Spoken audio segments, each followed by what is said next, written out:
अभी हम लोग यूनिट 3 स्टार्ट करेंगे। यूनिट 3 देखने से पहले जो है यूनिट 1 और यूनिट 2 के जो लेक्चर थे सारे देख लो। अभी कंपनी सेक्रेटरियल प्रैक्टिस का जो यूनिट 3 है वो स्टार्ट करने जा रहा हूँ। मेन नोट्स जो मैंने ये बनाए हैं, ये जो मेन नोट्स हैं मैंने ये बनाए हैं, इससे पहले जो है मैं आपको हैंड रिटन नोट से एक बार ओवरव्यू दे देता हूँ। मतलब हैंड रिटन नोट से आपको एक बार बेसिक क्लियर करवा देता हूँ, उसके बाद जो है ये मेन नोट से आपको एक बार गो थ्रू करवा दूंगा। यूनिट तो यूनिट 1 और यूनिट 2 में जो है बेसिकली कंपनी सेक्रेटरी से रिलेटेड चीज़ें पढ़ी थी, और यूनिट 1 में कंपनी क्या होती है, टाइप्स ऑफ कंपनी, वो सब पढ़ी थी। अब जो यूनिट 3 है ये डॉक्यूमेंटेशन के बारे में बात करता है कि ये कंपनी जो है उसको बनाएंगे कैसे, उससे रिलेटेड कंप्लाइंस, उससे रिलेटेड प्रोविजन क्या हो सकते हैं। तो उसमें सबसे पहला जो कंपनी बनाते टाइम डॉक्यूमेंट आता है वो है मेमोरेंडम ऑफ एसोसिएशन। अब मेमोरेंडम ऑफ एसोसिएशन आपने 11-12 में पढ़ा होगा। ये क्या है? ये एक डॉक्यूमेंट है जो इंफॉर्मेशन कम्युनिकेट करता है स्टेक होल्डर्स को, पॉलिसीज अपडेट, इसमें जो भी है उससे रिलेटेड चीज़ें होती हैं जो कंपनी कर रही है। ठीक है, जो कंपनी करना चाहती है या कर रही है उससे रिलेटेड सारी चीज़ें एमओए में होती है। मतलब कंपनी क्या कर सकती है उससे रिलेटेड चीज़ें सारी इसमें होंगी। मतलब ये एक सिंपली कंपनी का जो है इंटरनल डॉक्यूमेंट है जो as a legal document work करता है, और ये कंपनी को रेगुलेट करता है। इसको देख के कंपनी काम करेगी। तो सिंपली एमओए क्या करता है? Define what can do. मतलब कंपनी क्या कर सकती है वो एमओए में लिखा होगा। मतलब अगर समझो एक डायरेक्टर है, उसको ये करना है कि हमें एक ट्रेवल्स का बिजनेस स्टार्ट करना है, कंपनी ऑलरेडी है उसकी, वो फूड बिजनेस में है और उसे एक ट्रेवल का बिजनेस स्टार्ट करना है। तो वो एमओए को रेफर करेगा कि एमओए में लिखा है या नहीं। अगर एमओए में नहीं लिखा है कि वो ट्रेवल का बिजनेस नहीं कर सकता तो वो नहीं करेगा। ठीक है। तो जब कंपनी इनकॉर्पोरेट होती है, कंपनी बनने का टाइम आता है, तो एमओए को बनाया जाता है और वो आरओसी के साथ फाइल किया जाता है, जो रजिस्ट्रार ऑफ कंपनी है इसको दिया जाता है। एमओए के अंदर जो है ना कुछ सेक्शन होते हैं, कुछ क्लॉजेज होते हैं। इसमें सबसे पहला क्लॉज आता है नेम क्लॉज। इसमें कंपनी का नाम दिया होता है पूरा, जैसे A B C limited, A B C private limited. अगर कंपनी पब्लिक है तो लिमिटेड, अगर प्राइवेट है तो प्राइवेट लिमिटेड। तो उसमें पूरा नाम दिया जाएगा। फिर डोमिसाइल, मतलब कंपनी की सिचुएशन, कंपनी कहाँ पर सिचुएटेड है। सिर्फ स्टेट, इसमें कंपनी का एड्रेस नहीं दिया जाएगा, सिर्फ स्टेट दिया जाएगा कि कंपनी फॉर एग्जांपल महाराष्ट्र, ऐसा दिया जाएगा। ऑब्जेक्ट, अब ये सबसे इंपॉर्टेंट होता है कि कंपनी क्या काम करेगी, किससे रिलेटेड काम करेगी, वो इसमें दिया होता है। जैसे ऑब्जेक्ट में दिया है कि कंपनी फूड बिजनेस कर रही है, तो कंपनी फूड बिजनेस ही कर सकती है, उसके अलावा कुछ और नहीं कर सकती। फिर मेंबर्स की जो लाइबिलिटी है वो इसमें दी जाएगी कि मेंबर की लाइबिलिटी लिमिटेड है या अनलिमिटेड है। फॉर एग्जांपल अगर शेयर परचेज किया है शेयर होल्डर ने, समझो 100 रुपये का, तो आगे जाकर कंपनी अगर वाइंड अप होती है, कंपनी बंद हो जाती है, तो अगर उसकी लाइबिलिटी लिमिटेड है तो वो 100 रुपये उसके जाएंगे। अगर उसकी लाइबिलिटी अनलिमिटेड है तो उसकी जेब से भी पैसा जाएगा। वो लाइबिलिटी क्लॉज में लिखा होता है एमओए के। फिर कैपिटल, कंपनी का कैपिटल स्ट्रक्चर से रिलेटेड लिखा होता है कि कंपनी ने टोटल कैपिटल कितना रेज किया है, 1 लाख, वो लिखा होगा इसमें। फिर सब्सक्रिप्शन, मतलब जो शेयर होल्डर है उन्होंने कितना होल्ड किया। जो इनिशियली कंपनी को जो बनाते हैं, तो जो मेंबर, जैसे हमने पढ़ा होगा कि कंपनी को बनाने के लिए प्राइवेट कंपनी को मिनिमम जो है 7 मेंबर चाहिए, मिनिमम 2 मेंबर चाहिए। तो इन दोनों का नाम यहाँ लिखा होगा, इनमें से किसने कितना परचेज किया का, इन दोनों का नाम जो है सब्सक्रिप्शन में लिखा होगा, सब्सक्रिप्शन क्लॉज में एमओए के। ठीक है। ऐसे ही फिर दूसरा डॉक्यूमेंट जो आता है आर्टिकल्स ऑफ एसोसिएशन, ए ओ ए। ये भी एक लीगल डॉक्यूमेंट है। इसमें कंपनी के इंटरनल रूल्स लिखे होते हैं। मतलब कंपनी क्या कर सकती वो नहीं, कंपनी कैसे करेगी वो लिखा है। बेसिकली इसमें सिंपल रेगुलेशन और ऑपरेशनल प्रोसीजर लिखा होता है कि कंपनी काम कैसे करेगी। अभी एमओए में लिखा है कि कंपनी जो है वो, एमओए में लिखा है कंपनी जो है वो फूड बिजनेस करेगी, है ना। एमओए में लिखा है कंपनी जो है फूड बिजनेस करेगी। तो अब ये कैसे करेगी, उससे रिलेटेड क्या फॉलो करेगी क्या नहीं, वो जो है एओ में लिखा होगा। एओ इंटरनल डॉक्यूमेंट होता है, कंपनी को अंदर ही अंदर से रेगुलेट करता है। और जो एमओए है वो बाहर से, बाहर के शेयर होल्डर को पता चलना चाहिए कि क्या चल रहा है, कंपनी कौन सी है, कंपनी में कैपिटल कितना है, कंपनी के मेंबर कौन है, वो सब एमओए से बाहर के लोगों को पता चल जाएगा। और जो कंपनी कैसे वर्क करेगी, for example company hiring process, कि हम कैसे हायर करेंगे न्यू एम्प्लॉयज को, वो कंपनी ने एक पॉलिसी बनाई, तो वो कहाँ लिखा होगा, वो एओए में लिखा होगा। कंपनी इंटरनली कैसे काम करना चाहती है वो एओए में लिखा होगा। अब जो एओए है वो छोटा है एमओए से, एमओए बड़ा है। कल को लिखा है कि कंपनी ये काम कर सकती है, ऐसा एओए में। लेकिन जब एमओए को जाके चेक किया तो उसमें लिखा है कि ये काम नहीं कर सकती, तो एमओए को प्रेफरेंस देंगे। और जो एओए है वो एमओए के अगेंस्ट नहीं जाना चाहिए। जैसे अभी मैंने बताया कि कंपनी में ये लिखा है ये काम अगर एओए में लिखा है करना है, और वो एमओए में जाके चेक किया उसमें नहीं लिखा है, तो भले ही एओए में लिखा हो लेकिन वो काम नहीं कर सकते, ठीक है, क्योंकि एमओए को हम प्रेफरेंस देंगे। सिंपल वर्ड में एमओए बॉस होता है और एओए उसका फॉलोअर होता है। एमओए क्या बोलता है? Company can do full business, company full business करेगी। और एओए क्या बोलता है? How company will manage, company इसको करने के लिए कैसे मैनेज करेगी, खुद को, स्टाफ को कैसे मैनेज करेगी, आगे होने वाली मीटिंग को कैसे मैनेज करेगी, सैलरी वगैरह को कैसे मैनेज करेगी, वो एओए में दिया है। आई होप इतना समझ में आया होगा कि एमओए और एओए क्या होता है। फिर ये दो डॉक्यूमेंट हो गए। अब कंपनी जब बन गई, कंपनी बन गई, कंपनी बनने के बाद मान के चलो कंपनी बन गई और कंपनी पब्लिक लिमिटेड बनी, ठीक है। तो अब उनको पैसे की जरूरत है। अब उनको पैसे की जरूरत है कंपनी में लगाने के लिए, कंपनी को आगे बढ़ाने के लिए। तो वो क्या करेंगे? वो पब्लिक से पैसा लेंगे, ठीक है। पब्लिक से पैसा लेंगे, उनको इनवाइट करेंगे कि आओ आप हमारी कंपनी में इन्वेस्ट करो।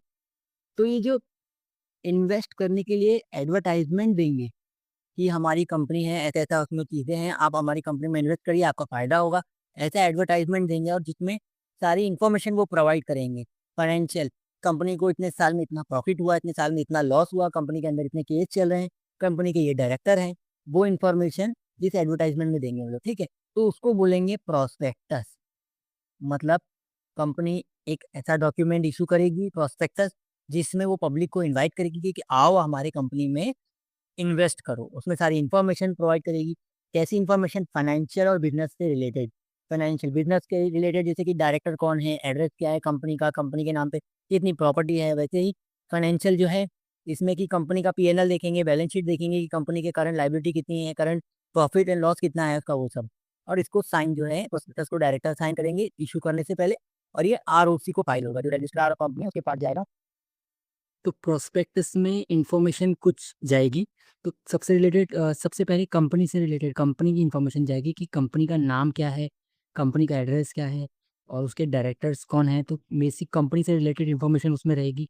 फिर इशू डिटेल्स। इशू डिटेल्स मतलब जो हम पब्लिक से फंड रेज कर रहे हैं, तो उसको जो उनको उसके बदले जो उनको शेयर्स वगैरह देंगे, तो उसका साइज़ क्या रहेगा, इशू साइज़, कि शेयर्स की जो है फेस वैल्यू कितनी रहेगी, शेयर्स की फेस वैल्यू कितनी रहेगी, कितने शेयर्स इशू कर रही है, और कितने रुपीज़ में इशू कर रही है, वो सब जो है इशू डिटेल्स में रहेगा। फाइनेंशियल डिटेल्स की कंपनी जो है अभी लॉस में है या प्रॉफिट में है, वो उसमें डिटेल रहेगी। और इससे पहले कंपनी ने कितना प्रॉफिट किया, कंपनी के नाम पे कोई केस वगैरह है, यानी इसकी बैलेंस शीट की करंट पोजीशन क्या है, वो सब इस फाइनेंशियल डिटेल्स में रहेगा।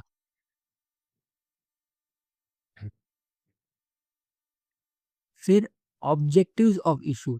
ऑब्जेक्टिव्स ऑफ इशू मतलब जब कंपनी प्रोस्पेक्टस इशू कर रही है पब्लिक से पैसे लेने के लिए, तो उसका मकसद क्या है, वो पैसे क्यों ले रही है।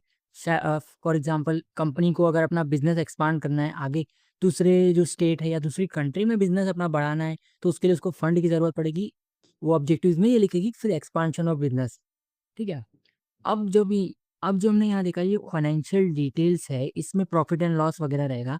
अब अगर किसी ने, जो कंपनी है उसने अगर फेक प्रॉफिट दिखाया, मतलब प्रॉफिट कंपनी को 1 लाख हुआ है और दिखाया 2 लाख, मतलब वो फेक प्रॉफिट दिखाया, तो फेक इन्फॉर्मेशन गई प्रोस्पेक्टस में। अब उसको पढ़ के जब प्रॉफिट ज़्यादा दिखेगा तो इन्वेस्टर उसमें इन्वेस्ट करेगा ही, तो इन्वेस्टर के साथ धोखा हुआ। तो इसको जो है मिसलीडिंग प्रोस्पेक्टस बोलेंगे, कि इन्वेस्टर को गलत इन्फॉर्मेशन प्रोवाइड करके उसको अपनी कंपनी में इन्वेस्ट करवा दिया, उसको मिसलीडिंग प्रोस्पेक्टस बोलेंगे, ठीक है। उस पे पनिशमेंट है, फाइन लगेगा अच्छा खासा, और जेल होगा। मतलब इस पे क्रिमिनल और सिविल लाइबिलिटी दोनों होगी, डायरेक्टर्स वगैरह पे या फाउंडर्स पे, जो भी इसके लिए लाइबल होगा। अब इससे पहले हमने पढ़ा कि कंपनी जो है पब्लिक को इनवाइट कर रही थी कि हमारी कंपनी में आके इन्वेस्ट करो। लेकिन अगर कंपनी पब्लिक को इनवाइट नहीं करना चाहती, वो प्राइवेटली जो इन्वेस्टर्स हैं, जो मार्केट में इन्वेस्टर्स घूम रहे हैं, उनसे लेना चाह रही है, या अपने फ्रेंड्स फैमिली किसी से भी लेना चाह रही है, प्राइवेटली वो पैसा रेज करना चाह रही है, तो उस केस में प्रोस्पेक्टस नहीं जाएगा। प्रोस्पेक्टस सिर्फ जब पब्लिक को हम इनवाइट कर रहे हैं शेयर्स परचेज करने के लिए तब जाएगा। तो जो प्राइवेटली कर रहे हैं उस केस में जाएगा स्टेटमेंट इन लिeu ऑफ प्रोस्पेक्टस, ठीक है। भी हमारे 3 डॉक्यूमेंट हो गए कि एक एमओए, दूसरा एओए, तीसरा जो पड़ा प्रोस्पेक्टस और statement in लिeu of prospectus. MOA जो मेन डॉक्यूमेंट है जिसे कंपनी क्या करेगी वो सब उसमें लिखा होता है कि कंपनी का अगर फूड बिजनेस है तो कंपनी फूड बिजनेस ही करेगी, उसके ऊपर कहीं नहीं जा सकती। और एओए में वो कैसे करेगी, अपना जो एम्प्लॉय है उनको कैसे हायर करेगी, सैलरी क्या देगी, और कंपनी की मीटिंग जो होगी, एम्प्लॉय की मीटिंग या डायरेक्टर्स की मीटिंग वो कैसे होगी, ये सब एओए में दिया रहेगा। प्रोस्पेक्टस जब पब्लिक से हम कोई पैसा रेज करते हैं, उनको इन्वाइट करते हैं कि हमारी कंपनी में इन्वेस्ट करो, तो उस केस में प्रोस्पेक्टस इशू करते हैं। डॉक्यूमेंटेशन हमने पढ़ लिया, अब फॉर्मेशन देखेंगे। मान के चलो एक राज है जिसको आइडिया आया कि उसको केक का बिजनेस करना है, केक का बिजनेस, ठीक है, तो केक का बिजनेस करना है। तो उसने प्लानिंग किया प्रॉपर कि वो बिजनेस को कैसे एग्जीक्यूट करेगा। फाउंड अपने जो पार्टनर्स हैं उनको ढूंढा, कि अपने फ्रेंड्स को बोला अपन ये बिजनेस करते हैं और इसमें इतना इतना पैसा मिला के करेंगे। और फिर रिसोर्सेज, मतलब वो पैसा जमा किया उसने और अलग जगहों से शॉप देखा, लोकेशन मतलब ऑफिस की लोकेशन देखी, और जो मशीनरी लगेगी वो सब देखी। तो इसने प्रॉपर प्लान किया कि मेरे को ये बिजनेस करना है और उसको एग्जीक्यूट करना स्टार्ट किया। तो इसको बोलेंगे प्रमोशन स्टेज, जहाँ पर कंपनी के प्रमोटर्स हैं, प्रॉपर बिजनेस को प्लान करते हैं और सारे रिसोर्सेज को एक जगह ला के उसको फिर आगे बढ़ते हैं। देन जब उनका सब डिसाइड हो गया क्या क्या करना है, लोकेशन वगैरह, अब कंपनी को लीगली उनको बनाना है। ठीक है, जैसे जैसे एबीसी लिमिटेड कंपनी, उन्होंने सोचा एबीसी नाम रखेंगे, तो अब इस एबीसी को उनको लीगली बनाना है। ठीक है, तो वो फिर सबसे पहले जो हमने स्टार्टिंग में डॉक्यूमेंट पढ़े, एमओए और एओए, ये दोनों डॉक्यूमेंट बनाएंगे। इसमें लिखा रहेगा कि कंपनी केक का बिजनेस कर रही है, इसमें कैसे वगैरह करेगी, कहाँ से रिसोर्सेज वगैरह चीज़ें। और तो इस स्टेज को बोलेंगे डॉक्यूमेंटेशन स्टेज। एक हो गया प्रमोशन स्टेज, एक डॉक्यूमेंटेशन स्टेज। अब ये जो डॉक्यूमेंट प्रिपेयर किए हैं, ये जो है आरओसी को फाइल करेंगे हम, आरओसी को सबमिट करेंगे। फिर आरओसी जो है इन डॉक्यूमेंट को अप्रूव करेगा, अप्रूव करने के बाद सर्टिफिकेट ऑफ इनकॉर्पोरेशन देगा। कंपनी बन चुकी है, मतलब कंपनी अब लीगली बॉर्न हो चुकी है। जो ये एबीसी है वो अब एग्जिस्टेंस में आ गई मार्केट में। ठीक है, तो इस स्टेज को बोलेंगे इनकॉर्पोरेशन स्टेज। एक था प्रमोशन स्टेज, एक था प्रमोशन स्टेज जहाँ पर प्रॉपर प्लानिंग करते हैं प्रमोटर्स वगैरह।